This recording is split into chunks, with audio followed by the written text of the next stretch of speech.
Morning. ভাবলাম এই ব্লগটাকে বাংলায় বানাই, কেন কি সারপ্রাইজিংলি রাহুল একটা প্ল্যান করেছে শিমলিপাল যাওয়ার জন্য।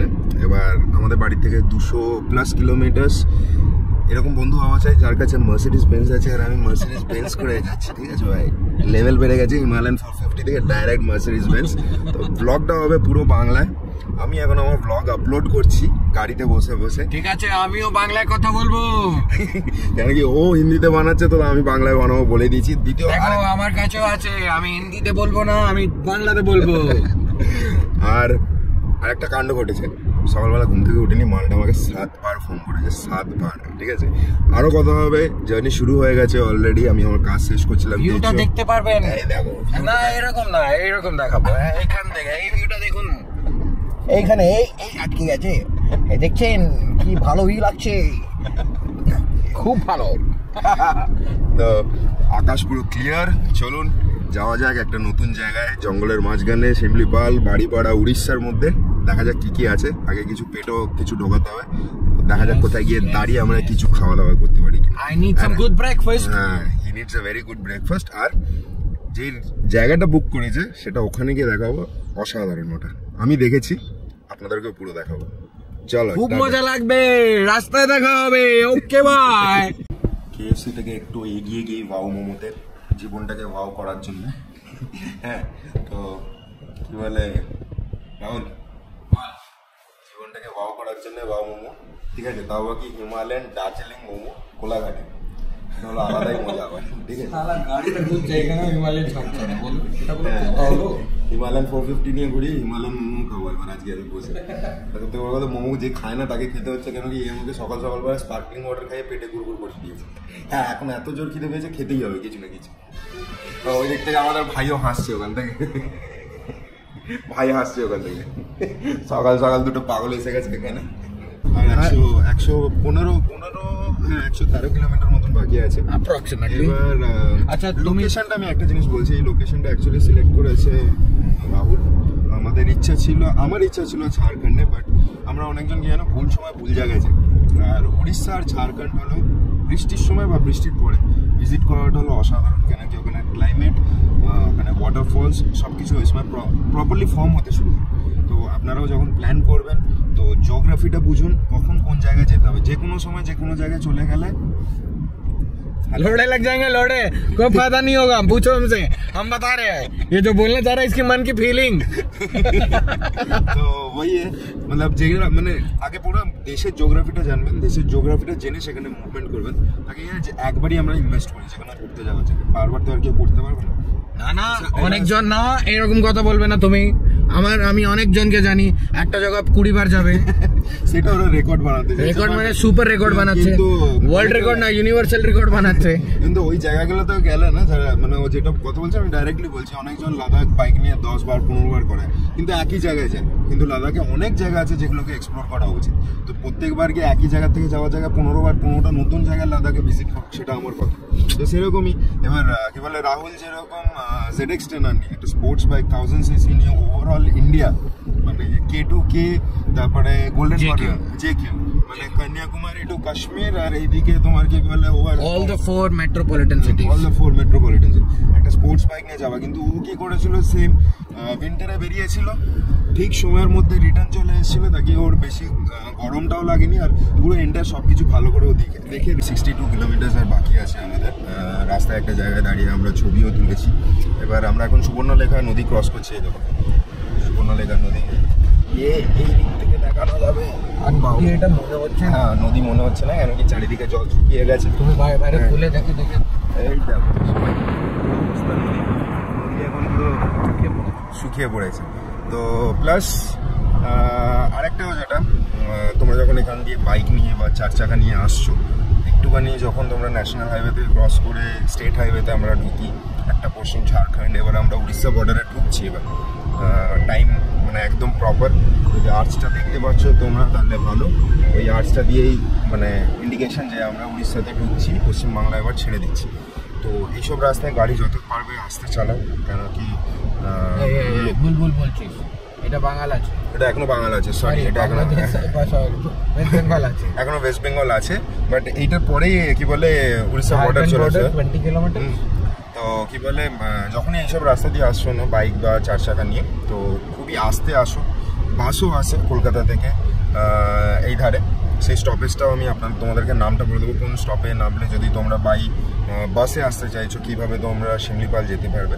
আর ট্রেনে করে যদি আসো বালেশ্বর হলো তোমাদের নিয়ারেস্ট স্টেশন। বালেশ্বর থেকে নেমে তোমাদেরকে আইদার ওখান থেকে গাড়ি বা অটো এইসব অনেক কিছুই পাওয়া যায়। চার্জেস সেরকম থাকবে আমি জানি না, I am expecting 700 to 800 rupees minimum ওরা নেবে এদিকে আসার জন্য। বাট এখনও অবধি কিছু কিছু পোর্শনে আমরা পেয়েছি চারিদিকে গাছপালা। তো দেখা যাক, এখন তো আবার একটা গ্রামের মধ্যে ঢুকে গেছি, মানে পুরোপুরি গ্রাম্য এলাকার মধ্যে দিয়ে যাচ্ছি। গ্রাম বলবো না, শহরের মতনই হয়ে গেছে। তাই এইটুকুনি ছিল আপডেট। আর আমার বন্ধু রাহুলের প্রচণ্ড পরিমাণে ঘুম পাচ্ছি, বলার মতন নেই। তার ইংলিশের বক্তব্য হলো আই এম স্লিপ ডিপ্রাইভড। বুঝতে গেলে অনেক মাথা খাটাতে হবে। কি বলে ডিপ্রাইভড হয়ে আছে সে, তার ব্রেন ফ্যাটিক হয়ে গেছে। এত ট্রাকালাকে ফোন করে, বেচারা ট্রান্সপোর্টেশনের ব্যবসা, তো দিন রাত ট্রাক চলে, তো ওরও একটা টেনশন থাকে যে কোন ট্রাকালা কোথায় কি করে ফেলছে, তো সেই চিন্তাতেও ঘুমাতে পারে না। আজকে লড়েছে বলে মার্সিডিজ বেঞ্জ কিনেছে, ওর বন্ধু মার্সিডিজ বেঞ্জ করে যাচ্ছে, তো এখন তো স্লিপ ডিপ্রাইভড হবেই।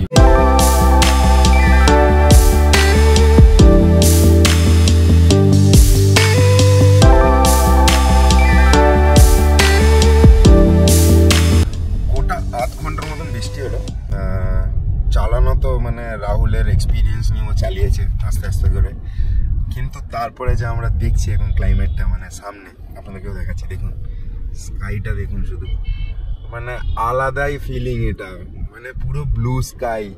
মানে রাহুলকে মনে হচ্ছে না লাদাখ রিটার্নস হচ্ছে, মানে লাদাখে ঢুকছি আমরা। এখনো আমরা অপেক্ষা করছি আসল জঙ্গলটাতে কখন ঢুকবো আর এরকম আরো ভিউজ দেখতে পারবো আমরা। তো কন্টিনিউ করতে থাকছি, যত যা মুভমেন্টস আসছে সেগুলো ক্যাপচার করে করে আমি এই ব্লগে দেবো। যতটা চেষ্টা থাকবে ফাটাফাটি ভিউজ দেখা, একদম ফাটাফাটি। এবার আপনাদের দায়িত্ব হলো এটাকে সাবস্ক্রাইব করে, লাইক করে, কমেন্ট করে, যত পারবেন তত শেয়ার করবেন। প্লিজ রিকোয়েস্ট রইলো আমার চ্যানেলে চলে আসুন। হ্যাঁ, ওটা আপনি দেখবেন এখন স্ক্রিনের মধ্যে আসছে হচ্ছে ওর চ্যানেলের নামটা। ম্যাপে এই জায়গাটা দেখাচ্ছে একটা নদী আছে যেটার নাম হলো পুরা বালাং বলে একটা নদী। বাট আমাকে এটা নালা মনে হচ্ছে, একটা নদী দেখা যাচ্ছে না এখানে। কথা বলছো তো রাহুল নালা আছে, নালা মিথ্যা কথা বলছে এই ছেলেটা, এর কথা বিশ্বাস করবেন না। তো এখানে একটা নদী আছে, আমার মনে হয় বৃষ্টি যতক্ষণ না কমপ্লিট হচ্ছে এখানে জল পুরো আসবে, পুরোটাই শুকিয়ে গেছে। এটা নালা আছে, আমাদেরকে মুছতে হবে, তারপরে ভরবে। আরেকটা জিনিস যেটা মনে রাখবে, যখন আপনারা এইদিকে আসছেন এরপর থেকে কিন্তু ফরেস্ট এরিয়া শুরু হয়ে যাবে। এক হলো যেটা রাহুল আমাকে খুব ভালো কথা বললো, যে বাইক নিয়ে বা 4 চাকা নিয়ে যারা আসছে তারা কিন্তু 5টার মধ্যে ঢুকে যাবে, 5টার পরে ওখানে কোনো এন্ট্রি হয় না। দ্বিতীয়, এই লোকেশনটা বাড়িপাড়া যেটাকে আমরা বলছি, সেখানে লাস্ট মানে মার্কেটটা আপনারা পাচ্ছেন। আপনাদের যদি কিছু কেনাকাটি করতে হয় ওখানে যাওয়ার জন্য, মানে কিছু আপনারা ইটেবল আইটেমস, কিছু ড্রিঙ্কেবল আইটেমস ক্যারি করতে চাইছেন, সেগুলো সব এখান থেকে করে নেবেন। এর পর থেকে কিন্তু আর কিছু পাওয়ার মতন আপনারা সুবিধা নেই, সেটা আমি গেস করছি। ওই এরিয়াতে ঢোকার পরে আমি বলে দেবো যে কোথায় কি পাওয়া যাচ্ছে। নেক্সট এবার চলুন জঙ্গলে এন্ট্রি করে দেখা যাক কি আছে না আছে। জায়গায় এসে আমরা দাঁড়ালাম, আর বেশিক্ষণ বাকি নেই, কিছু না হোক আর 20 মিনিট, মানে 10 কিলোমিটার। কথা বলছে না, আমি বলছি আমার পোত্তা ব্যথা করছিল, এই জন্য একটু দাঁড়িয়ে পড়েছি। অনেকক্ষণ ধরে গাড়ি চালাচ্ছে, তার মধ্যে চারিদিকে জামের গাছ আছে এখানে, এগুলো সব জামের গাছ। মানে একটু আগে ঝড় ফড় বৃষ্টিতে সব চারিদিকে জাম পড়ে আছে। আমি দুটো তিনটে কুড়িয়ে খেয়েও নিয়েছি, দিশি মানুষ, কোনো অসুবিধা হবে না। আর ওইদিকে পাহাড় ছোটোখাটো, অ্যান্ড 20 মিনিট লাগবে, ঢুকে যাবো অলমোস্ট। বলতে পারো যে একটা ফিল এসে গেছে যে আমরা ফরেস্ট এরিয়ার মধ্যে ঢুকে গেছি।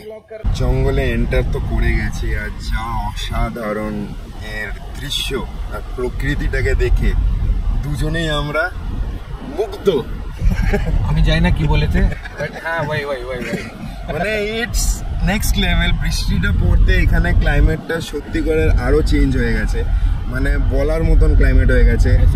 আমরা কি বলে পুরোপুরি খুলে নিয়েছি, সিট বেল্টে লাগিয়ে। তো মনে হচ্ছে চেক পয়েন্ট এসে গেছে আমাদের, আর নেচারের ফ্রেশ এয়ার নিয়ে যাচ্ছি।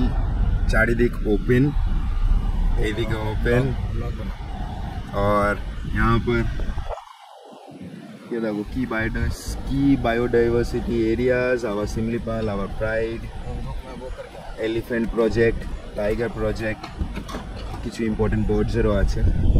Do not blow horn. Similipal nature camp কী কী আছে দেখো, এর মধ্যে রামতীর্থ যোশীপুরে আছে, যেটা তোমরা ভিয়া পিঠাঘাটও যেতে পারবে 137 কিলোমিটার এখান থেকে, গুদগুদিয়া যেটা 110 কিলোমিটার, জামুয়ানি 112 কিলোমিটারে। তো দুর্দান্ত জায়গা, দুর্দান্ত এক্সপিরিয়েন্স। এখানে অনেক রকমের বোর্ডস দেওয়া আছে যেগুলোতে ক্লিয়ারলি বলে দেওয়া আছে যে don't harm this place, horn blow করো না। এখানে টাইগার, লেপার্ড, ডিয়ার, এলিফেন্ট এগুলোকে দেখা যেতে পারে যদি ভাগ্য থাকে। তো এটা হলো আমাদের entry.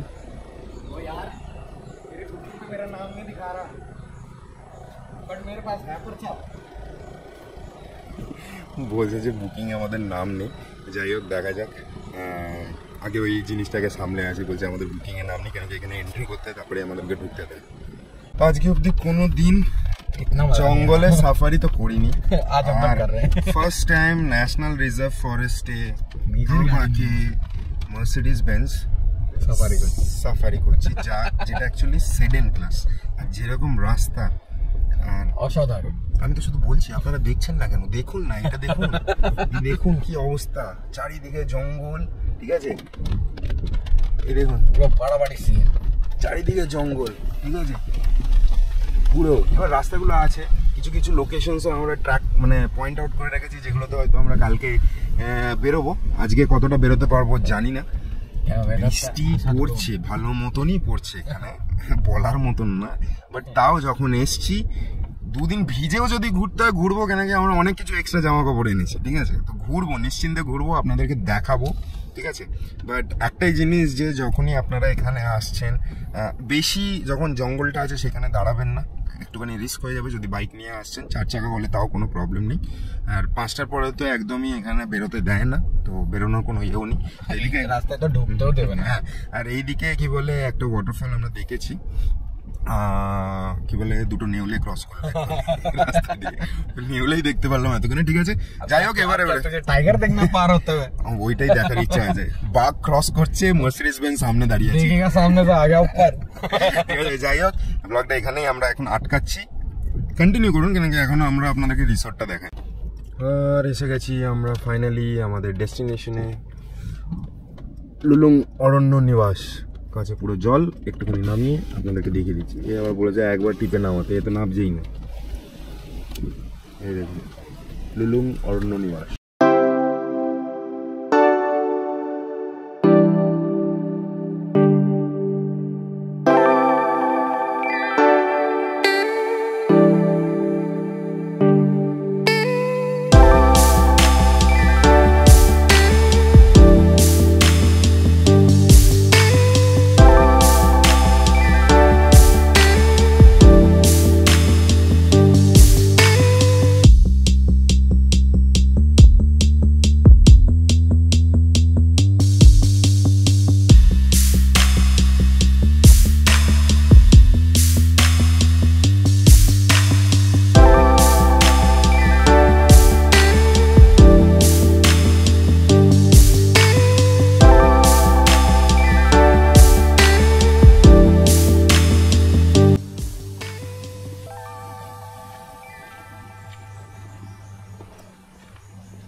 Thank you very much.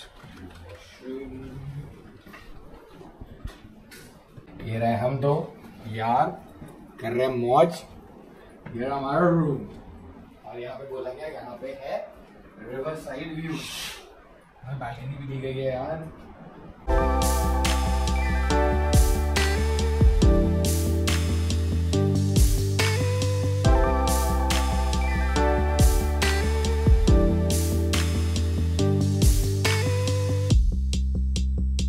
কেমন লাগলো বলুন? রিসেপশন থেকে পুরো রুম অব্দি, রুমের ভিউও দিয়ে দেওয়া হলো। আমাদের রুমের ব্যালকনি থেকে অ্যাকচুয়ালি একটা রিভারের ভিউ আছে, বাট বাঁশ গাছের জন্য পুরোটা দেখা যাচ্ছে না।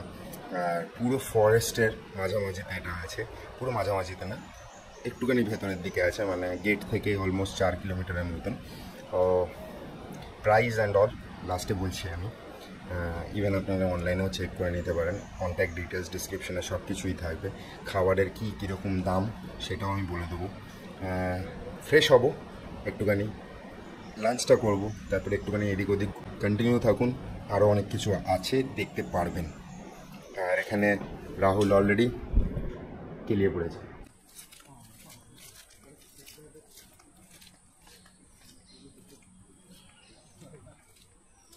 এই পাগল ছেলেটাকে কি কি করছে অসাধারণ জিনিসগুলো এ পেয়ে গেছে এখানে। বিয়ার অ্যান্ড গ্রিলস খেলাখেলি করছে। দেখুন এবার কী হয়েছে না, লাঞ্চ করেছি আমরা। লাঞ্চে ছিল মাটন রোগান রোশ, রাইস, ডাল, আর মনে হয় বলেছিল না, আমরা আলু ভাজা বলেছিলাম, সেটা ওরা দিতে পারিনি, যেটা আমরা চেয়েছিলাম। আরেকটা জিনিস আপনাদেরকে বলে রাখছি, যখনই আপনারা আসছেন, এন্ট্রি করছেন, রেস্টুরেন্টকে অর্ডারটা দিয়ে দেবেন, নাহলে মাছ পাবেন যদি আপনি মাছ ভক্ত হন। দ্বিতীয়, চারিদিকে গাছ আছে, ফলের গাছ আছে। অলরেডি একটা পেয়ারা খেয়ে নিয়েছি, এটা আমি খাচ্ছি। এইটাকে এরা কি ফল বলে জানি না, আঁশ ফল আমাদের ওখানে বলা হয়, বাট এটা আঁশ ফলের থেকে একটুখানি ডিফারেন্ট। আমি দেখাচ্ছি আপনাদেরকে। আমি এরকমই দাদা, নর্থ সিকিমেও যদি দেখে থাকো, পাহাড়ে উঠে মাশরুম নিয়ে এসেছিলাম, রান্না করেছি। তারপরে তো আমার মধ্যে একটা পাগলাপন্থী আছে, এই দেখো। আমি প্রপার স্টেটমেন্টটা দিদি, পুরো পাগলা চোদা আছে।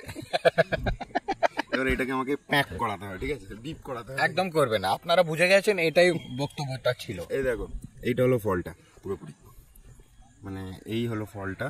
You can easily have it. আমি অলরেডি একটা খেয়েছি। তো যারা আসছো, কি বলে, খট্টা মিঠা টক টক ভাব আছে, অনেক এর মধ্যে টক ভাব আছে। তো I am like this only, that's why my name is Ramakrishna. I am mister travel তো you have to follow me, you have to subscribe me. Just look at this beautiful view. এই নাও, তুমি দেখাও। দেখো পুরো ক্লাউড এসে যাচ্ছে, এত বড় গ্রাউন্ড, যা ইচ্ছা করতে পারো তোমরা এখানে, খেলতে পারো। আচ্ছা, অ্যান্ড দেখো পারমিশন নিয়ে এই ফলটা ছিঁড়েছি। ওনাদের কাছে জিজ্ঞেস করেছি আরও কোনো ফল আছে কিনা। এখানে প্রচণ্ড পরিমাণে আম গাছও আছে, যদি আপনারা ওই সিজনে আসেন ফ্রিতে আম ভেঙে খেতে পারবেন। বাজার থেকে আগে এসে খেতে হবে। বাজারের থেকে আগে এসে খেতে হবে। 8 কুইন্টাল খেয়ে নিয়েছে নাকি এই সিজনে। ওখানে আমরা দেখতে পাচ্ছি একটা গ্রাউন্ড আছে ব্যাডমিন্টনের, এখানে অ্যাক্টিভিটিস আছে, ওইদিকে কিছু ফিজিক্যাল অ্যাক্টিভিটিসের জায়গা আছে ওই ধারটাতে, ওখানে দোলনা। এবার এইদিকে যেটা আপনারা দেখছেন এটা হলো সানসেট ভিলা, এর মধ্যে মানে সুইমিং পুলও আছে। ওইদিকে যেগুলো আছে মিডো সুইটস, যেখানে আমরা কালকে শিফট করব, ওইখান থেকে এখানে আসবো আবার। অবভিয়াসলি এত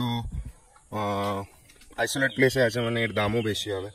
প্লাস ওভারঅল পুরো নেচারের মাঝখানে, একটু আগেও দেখালাম পুরো খালি মাঠ, চারিদিকে গাছপালা, এরকম ফুল। একটা সাদা রঙেরও দেখেছি ওইখানটাতে আছে, যদি দেখতে পাচ্ছেন, সরি এখানেই আছে। এই হলো, এইগুলো আছে এখানে। কিছু অ্যাক্টিভিটিসও আছে, যেরকম দোলনা আছে এখানে। I think this is something, কিছু একটা জাম্প বলে, আমিও জানি না, আমাদের ছোটোবেলা ছিল না এই জিনিসগুলো। ব্যাডমিন্টনের একটা ছোটো কোর্ট আছে, ঠিক আছে। রাহুল বলছে ওইদিকে যাওয়ার জন্য। তো তারপরে হ্যাঁ, এবার আমার সাথে যে যাবে সে পাগল হবে, কেন কি আমি পাগলের মতন ঘুরি, পাগলের মতন কাজকর্ম করি। যেরকম এক্ষুনি দেখালাম, গাছ থেকে পেড়ে পেয়ারা, তারপরে কি ফল জানি না, খেতে দুর্দান্ত। মানে হ্যাঁ, জিজ্ঞেস করে এই ফলটা আমি পেড়ে খেয়েছি। জিজ্ঞেস করার এর জন্য কেন কি অনেক রকমের ফল হয় যেগুলো মানুষের শরীরে নিতে পারে না, ভেতরে টক্সিসিটি থাকে, যেটা আমাদের মধ্যে অ্যালার্জি বা কিছু একটা ক্রিয়েট করতে পারে, বাট ইট ইজ নট। টক আছে, একটু মিষ্টি আছে। ভাবছি যে বইয়ের জন্য নিয়ে যাই, ওর এইসব জিনিস খুব পছন্দ। তো কালকে দাদাদেরকেও একটু বলবো যতটা পারুক পেরে দেওয়ার জন্য, ওর জন্য নিয়ে যাব। তো দ্যাটস ইট। তো লাঞ্চ জায়গাটার ব্যাপারে, এইদিকে যখন এন্ট্রি করলাম তখন আপনারা রুমসগুলো দেখেছেন, ওখানে যতগুলো রুমস আছে ওই ধারে সব কটাই সেম। সুইমিং পুলটা এখনও আমরা ভিজিট করিনি, করব, দেখাবো সেটা, ঠিক আছে। এবার ভাইয়ের ঘুম পেয়ে গেছে, ভাই ঘুমাতে যাবে। এখানে দেখুন ছেলেকে আমি হাঁটিয়ে হাঁটিয়ে ঘামিয়ে দিয়েছি। যা খেয়েছি মনে হচ্ছে হজম হয়ে গেছে আমাদের, আর শরীরে এনার্জি নেই। আপনি কিছু বলতে চান? আমি ঘুমোতে চাই। চলুন। তুমিও ঘুমাবে? আমিও ঘুমাবো। চলো। কিছুক্ষণ। ঠিক আছে, আর ভালো লাগছে না। একদম। চলো, बाकी কথা পরে। বাকি বাতেं सब बाद में। हवा चली भाई, कितना अच्छा लग रहा है। তো কালকের দিনটা যেন আপনারা মিস না করেন। ব্লগগুলো পছন্দ হলে নিশ্চিন্তে সাবস্ক্রাইব করুন। এবার রেটের ব্যাপারে আপনাদেরকে আমি সব কিছু ডিসক্রিপশনে দিয়ে দেবো। খাবারের রেট বলুন, এখানে থাকার রেট বলুন, সব কিছু ইচ অ্যান্ড এভরিথিং, ইভেন এদের কন্ট্যাক্ট নাম্বার পর্যন্ত ডিসক্রিপশনে দিয়ে দেবো। আমার বাংলার ব্লগটা কেমন লাগছে সেটাও কমেন্টে বলে দেবেন। এটা আমাদের রুমে আছে, আই থিঙ্ক টেরাকোটার আইটেম। যাই হোক, দিনটা খুবই ভালো গেল।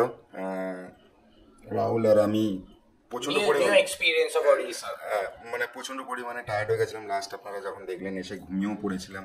তারপরে সন্ধ্যেবেলা থেকে বৃষ্টি চলছে চারিদিকে, আমরা এদিকে ঘুরলামও। এইবার কিছু কিছু জিনিস আমরা একটা বয়স্ক লোকেদের কাছ থেকে জানলাম যে যখনই আপনারা এরকম ফরেস্ট এরিয়াতে আসছো, রাস্তার মাঝখান থেকে হাঁটবে, কেন কি সাপেরা সাইড দিয়ে ঘুরে।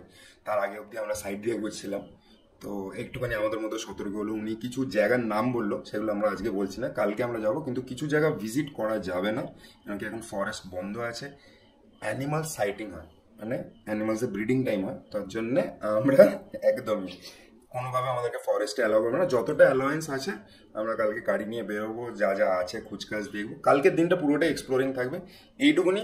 নেক্সট ব্লগটা মিস করবে না আমার আর রাহুলের। কালকে মানে আমি স্পেসিফিকলি ওকে উঠিয়ে I promise to make him go around everywhere.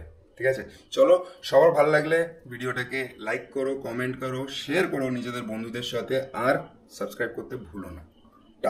টা। তো দেখতে পারো অবস্থা, আমি তার মধ্যে স্লাইডার পরে আছে, খুবই রিস্কি ব্যাপার। স্লাইডার পরে